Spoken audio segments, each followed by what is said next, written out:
बिल्कुल सही बात है, इनका बाप भी नहीं कर सकता। लेकिन एक तरीका क्या निकाल लिया, सरकारी जब संस्थान ही नहीं रहेंगे, जब सरकार के कार्यालय ही नहीं रहेंगे, तो नौकरियों का तो ऑटोमेटिकली खत्म हो गया ना मामला। भाई सेठों की नौकरी करो। आपने देखा है भारतीय सेना जो इस देश की रक्षा का काम करती है, आप और हम जिनके दम पर सुरक्षित रहते हैं, उस भारतीय सेना को अग्निवीर के नाम पर 4 साल की नौकरी देने का काम कर दिया। आप बताइए, एक नौजवान लड़का भारत की सेना में जाएगा और 4 साल में वो क्या कर पाएगा?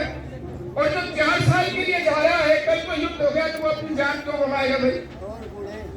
और उस अग्निवीर बालक को न कोई पेंशन है, न उसके परिवार की कोई सुरक्षा का जिम्मा है, और अगर मर गया भाई जी के तो उसको शहीद का भी दर्जा नहीं। अभी यूपी में एक भाई की अग्निवीर की मौत हुई थी, शहीद हुआ, लेकिन उसको शहीद का दर्जा नहीं दिया, कोई सरकारी सहायता नहीं दी। इन सब बातों को लेकर के हमारी कांग्रेस पार्टी के नेता राहुल गांधी जी ने इस देश में 2 यात्राएं निकाली। आपने देखा है, 2 यात्राएं निकाली है, और उन यात्राओं का उद्देश्य क्या है? राहुल जी का एक सीधा सा उद्देश्य यह है कि जो देश के वर्तमान हालात हैं उनको जनता के सामने लाना चाहते हैं, देश की सच्चाई आपके सामने लाना चाहते हैं कि अगर इस बार वापस से भारतीय जनता पार्टी की मोदी की सरकार बन गई तो पता नहीं देश में चुनाव भी होंगे या नहीं होंगे। लेकिन माहौल में बता देता हूं आपको, अभी हम दौसा की अगर बात करें तो 8 विधानसभा क्षेत्रों की सूचना हमारे पास है। हालांकि हम काम महुआ में कर रहे हैं, लेकिन इस मोबाइल के जरिए सब जगह की खबर रखते हैं। हमारी मुरैला जी से भी बात हो रही थी।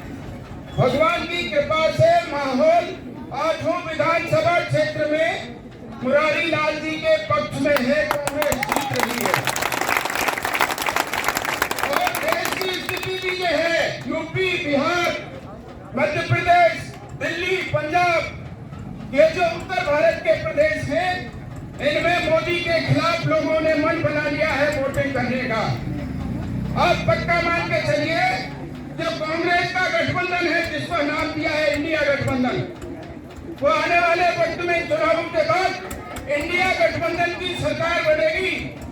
और इंडिया गठबंधन की सरकार बनेगी तो हुड्डा की अखाई पे आप लोगों को विश्वास देके कह रहा हूँ, हमारा लोकसभा का जो उम्मीदवार सांसद बन करके जाएगा, भारत की सरकार में मंत्री का पद प्राप्त करेगा। इसलिए हमारे आपके सबके सामने एक सुनहरे भविष्य का निर्माण करने का अवसर है। और मैं ये बात इसलिए भी कहता हूँ कि मुरारी लाल जी बिल्कुल हमारे ये अलियापाड़ा गांव के नजदीक के पड़ोसी घर की तरह, इनका स्वभाव भी आपने देखा है, बहुत मिलनसार से व्यक्ति। और मैं तो हर जगह कहता हूं, अगर दौसा जिले में कांग्रेस के नेताओं की अगर हम तुलना करेंगे तो मुरारी लाल जी से बढ़िया कांग्रेस का नेता कोई दूसरा इस जिले में है नहीं।